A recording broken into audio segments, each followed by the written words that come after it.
So ngayon, gagawa ako ng ube biko. Perfect ito pang partner sa kape.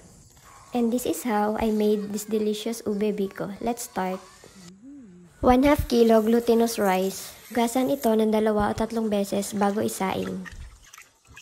Kapag luto na, iset aside muna ito.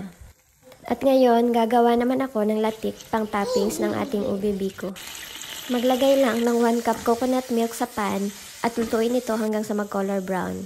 Pag luto na, i-strain ito at iset aside. At ngayon, gagawa naman ako ng ube sauce. 3 cups fresh gata at pwede din yung nasa can. 1/2 can ube condensed milk or depende sa panlasa nyo.